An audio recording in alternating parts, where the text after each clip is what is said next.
열왕기하 22장 1절에서 2절까지입니다. 네, 우리 다 찾으신 줄 믿고 합독하시겠습니다. 시작.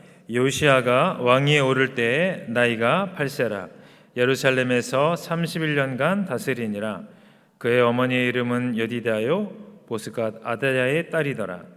요시야가 여호와 보시기에 정직히 행하여 그의 조상 다윗의 모든 길로 행하고 좌우로 치우치지 아니하였더라. 아멘. 네, 오늘 말씀은 개혁의 조건이라는 제목으로 말씀을 나누겠습니다. 다른 것도 그렇지만 이 변화한다는 것은 두 가지일 것입니다. 좋은 쪽으로 변하든지 아니면 좋지 않은 쪽으로 변하는 것일 텐데요. 또 정치한다는 것도 좋다고 볼 수 없을 것입니다. 좋지 않은 쪽으로 변하는 것에 속하는 것이겠죠. 그런데 나쁜 변화는 쉬워도 좋은 쪽으로 변하는 것은 쉽지 않다는 것이 대부분일 텐데요. 그래서 혁신을 외치며 나아가는 사람들이 많이 있습니다. 그런데 이제 도중에 많이 벽에 부딪힙니다. 그래서 사람들은 변화와 개혁을 두려워할 때가 많이 있습니다. 그러나 하나님은 개혁을 원하신다는 것입니다. 네, 우리를 통해서 이루시는 개혁은 하나님이 아주 기뻐하시는 일입니다. 어려운 일이지만 이것을 우리가 순종으로 하며 나아갈 때 이루어지는 것인데요. 왜 순종을 해야 할까요? 왜냐하면 우리가 하는 일이 아니라 바로 하나님이 하시는 일이기 때문에 그렇습니다. 오늘 그래서 하나님이 하시는 개혁은 어떻게 이루어지는지 두 가지를 말씀드리려고 합니다.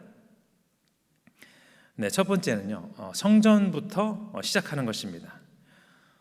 오늘 본문에 보시면 유다의 15째 왕이 요시야 왕입니다. 유다 역사에서 아주 선한 왕으로 인정받은 8명의 왕 중에 한 명입니다. 부친 아몬이 암살을 당하여서 8세 때, 8살이죠. 그때 왕위에 오르게 되는데요. 31년간 다스리며 다윗의 모든 행위를 따라 여호와 보시기에 참 눈에 정직하게 행한 왕으로 기록되었습니다. 히스기야 왕은 이제 하나님에 대한 신뢰로 인정받았고, 우리 요시야, 오늘 말씀드린 요시야는 좌우로 치우치지 않는 순종으로 말미암아 인정을 받았는데요. 오늘 2절입니다. 요시야가 여호와 보시기에 정직히 행하여 그의 조상과 다윗의 모든 길로 행하고 좌우로 치우치지 아니하였더라. 아멘. 사실 좌우로 치우치지 않는 것은 왕들의 목뿐만 아니라 우리들도 해야 할 일입니다. 또 이것이 하나님의 명령이기도 합니다. 더욱이 이들, 즉 히스기야, 요시야 왕은 요시야 왕의 순종은 이제 개혁의 의미가 있었습니다. 그 히스기야 왕은 부친 아하스의 악행을 멀리했고, 요시야는 조부 므낫세죠, 부친 아몬의 제약을 멀리했습니다. 그래서 이 두 왕의 결단은 신앙적으로 굉장히 모범이 되고 있는데요. 그래서 오늘 본문의 요시야는 이제 성전 공사를 시작합니다. 개혁의 일환으로 190년 전에 요아스가 성전 공사를 한 그것과 동일한 것으로 하고 있는데, 오늘 대제사장 hil기야에게 그 성전 공사의 감독을 수리를 지시합니다. 그래서 레위인들이 백성들이 바치는 헌금을 수거하고 이제 레위인 감독자들에게 맡겨서 결국 이제 목수를 사고 건축자들을 사고 미장이들을 사서 작업자들의 이제 성전을 수리하게 됩니다. 그리고 또 7절에 보면 그들의 손에 맡긴 은을 회개하지 말지니 이는 그들 일꾼들이 진실하게 행함이니라. 아멘. 즉 이 공사가 아주 투명하게 이루어졌다는 것입니다. 요시야를 위시로 하여 아주 투명하고 모범적인 공사가 이루어졌습니다. 그러니까 은도 회개하지 말라는 거죠. 정직하게 행하고 있으니까 필요가 없다는 것입니다. 참 요아스 당시 때에도 그렇지만 요시야 때에도 이것을 칭찬하고 칭찬합니다. 사실 하나님의 성전을 공사하는데 그래서 정직한 마음을 잃지 않고 오늘 요시야의 결심이 하나님을 참 기쁘시게 하기에 충분했습니다. 결국 요시야는 나중 가면 복을 받지 않습니까? 무엇인가요? 요시야 시대 때 하나님의 심판이 없었습니다. 의인은 넘어지는 것 같으나 마침내는 승리하는 것이 우리 의인이죠. 자, 오늘날엔 근데 그 성전이 없습니다. 무엇이 있습니까? 네, 교회가 있습니다. 그리고 또 한 가지 더 있습니다. 바로 우리 몸이 성전입니다. 어느 것 하나 중요하지 않은 것이 없습니다. 하나님이 머무시는 곳이 성전이기 때문에 그렇습니다. 저희 교회도 이제 리모델링을 했는데요. 참 보기가 좋은 것 같습니다. 우리의 마음도 그렇습니다. 우리의 마음을 깨끗이 하는 것, 주님이 참 기뻐하시는 일입니다. 오늘 요시야가 개혁을 하는데 맨 먼저 개혁한 것이 바로 성전입니다. 참 이 부서진 성전을 공사하면서 하나님에 대한 헌신과 경배의 마음을 다시 잡았을 텐데요. 사실 그 성전이 망가진 채로 있었다는 것, 그것은 이제 그 유다의 영적 수준을 이야기할 수 있을 것입니다. 오늘도 우리가 처음에 무슨 일을 하기 전에 방 청소를 하는 경우가 많이 있지 않습니까? 네, 요시야의 마음속에도 그 하나님을 뜨겁게 사랑하는 마음이 있었습니다. 우리도 성전인 그 마음을 그래서 약간 비우고 살아야 됩니다. 그리고 우리가 교회를 사랑해야 됩니다. 그렇다고 뭐 성전 건물만 멀쩡하면 되는 것도 아니고 우리가 뭐 마음만 비우고만 살아야 된다, 이것은 아니지만 우리가 이 두 가지 기본적인 것을 잘한다는 것은 우리 하나님에 대한 기본적인 신앙의 자세가 되어 있다, 이렇게 말씀드릴 수가 있겠습니다. 그래서 이것을 못하면서 다른 거 잘한다, 약간 어불성설일 수가 있겠죠. 내가 성전을 또 그리고 몸인 성전을 사랑한다, 이것은 우리가 신앙이 어느 정도인지를 어느 정도 가늠해 볼 수 있는 그런 잣대가 될 수 있습니다. 그래서 개혁도 기본적인 것부터 오늘 요시야가 하듯이 하는 것입니다. 자, 그럼 어떻게 내 몸인 성전을, 교회를 또 사랑할까요? 먼저는 하나님을 먼저 뜨겁게 사랑하는 것입니다. 그리고 하나님에 대해서 관심을 가지는 것입니다. 모든 것이 그렇습니다. 사랑과 관심에서부터 시작됩니다. 모든 것이 기본은 사랑과 관심이죠. 다른 큰 것에 대한 관심도 있지만 요즘 사람들이 이사 가서 처음 하는 것이 무엇입니까? 리모델링입니다. 우리가 사는 집에는 관심과 사랑을 가지면서 또 하나님과 또 내 마음에 관심을 못 가질 때가 종종 있습니다. 그래서 요시야가 그랬듯이 하나님에 대한 관심과 사랑을 우리가 더욱더 회복해야 됩니다. 나의 모든 것 되시고 우리의 삶의 주관자 되시는 주님에 대한 열정 회복하는 것 너무 중요한 일입니다.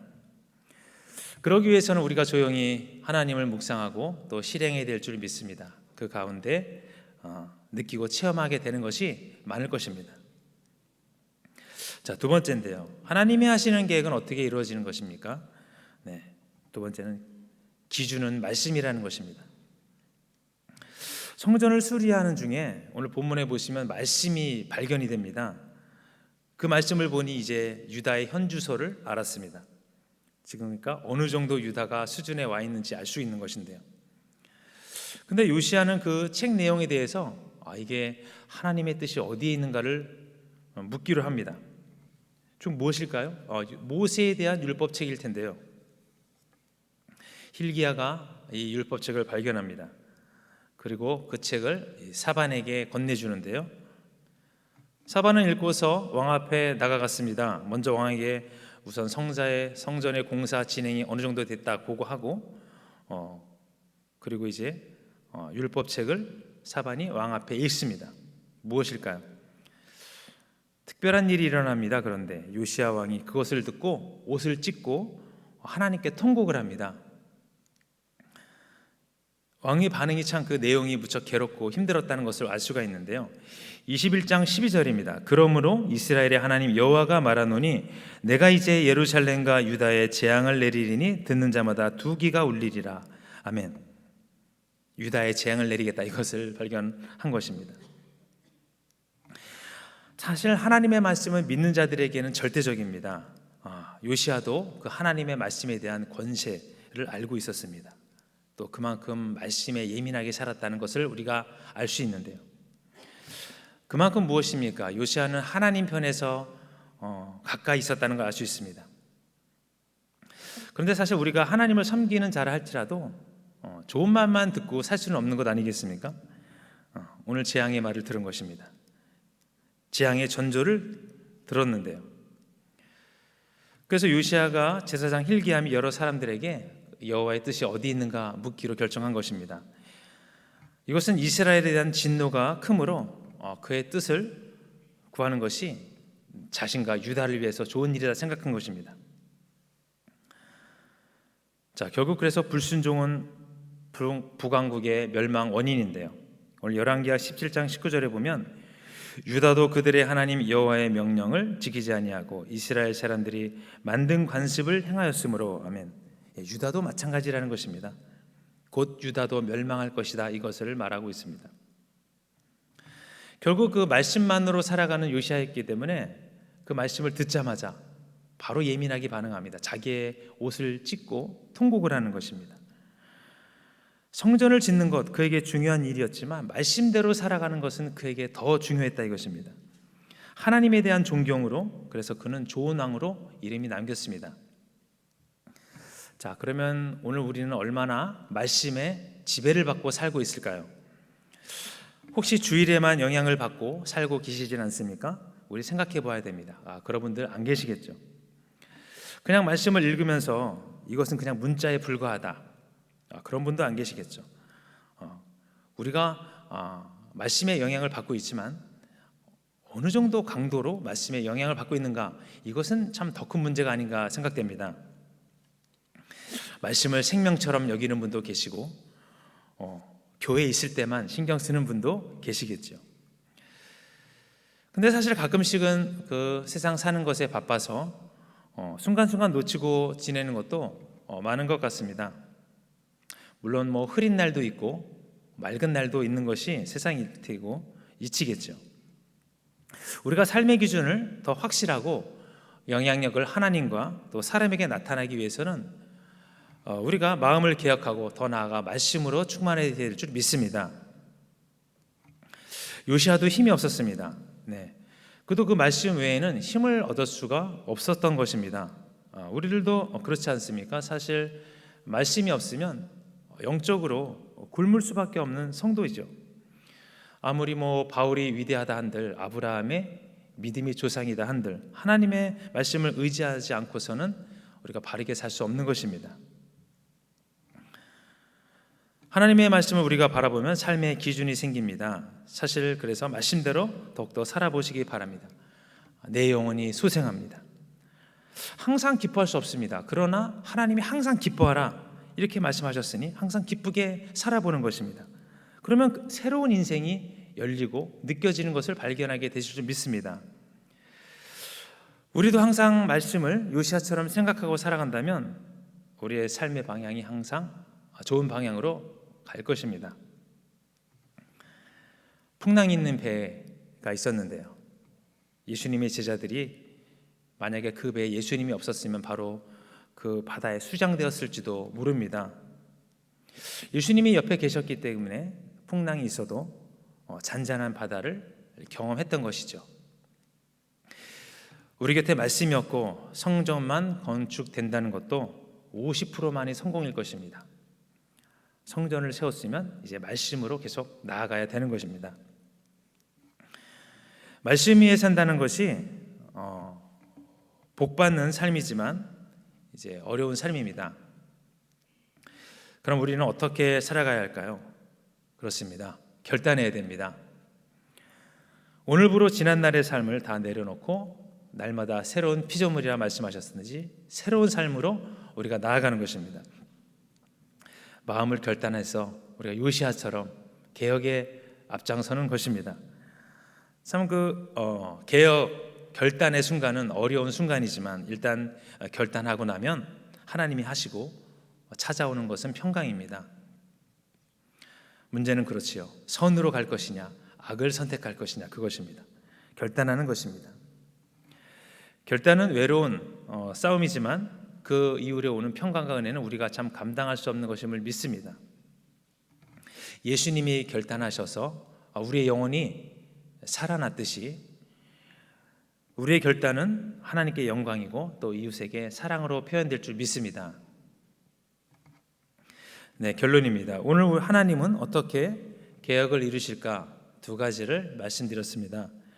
첫 번째는 성전을 먼저 만드시고, 두 번째 그 다음에 말씀으로 일을 이루신다, 이것입니다. 내 몸이 성전이고 교회가 성전입니다. 하나님이 계시는 곳에는 은혜와 평강이 있습니다. 말씀이 있는 곳에 악한 것이 틈타지 못할 것임을 믿습니다. 예수님이 성전을 정하셨습니다. 그러면서 하신 말씀이 이곳은 만민이 기도하는 집이다, 이렇게 말씀하셨습니다. 성경은 또 말씀이 하나님이라고 이렇게 말씀합니다. 오늘 우리 모두 이것을 기억하여 큰 은혜 받고 귀한 하루 되시고 인생 되시는 귀한 시간 되시기를 예수님 이름으로 축복합니다. 우리 기도하시겠습니다. 하나님 감사합니다. 개혁의 조건이라는 제목으로 말씀을 나누었습니다. 하나님, 하나님도 개혁을 원하시고 우리의 마음도 개혁을 원하지만 연약하고 쉽지 않아 우리가 넘어질 때가 있습니다. 하나님, 그러나 우리가 하는 것이 아니라 하나님이 힘주셔서 여기까지 왔음을 고백합니다. 하나님 앞으로 더욱더 변화받는 삶으로 우리가 정체되어 있는 삶이 아니라 하나님 앞에 한 걸음 한 걸음 더욱더 나아가는 귀한 삶 되어서 하나님, 잘했다 충성된 종아, 아버지 칭찬받는 귀한 영혼 될 수 있도록 도와주시옵소서. 모든 것을 믿고 나아가는 그런 순간순간 주님 그 자리에 계셔 주시고 하나님, 우리를 한량없는 은혜로 덧입혀 주시옵소서.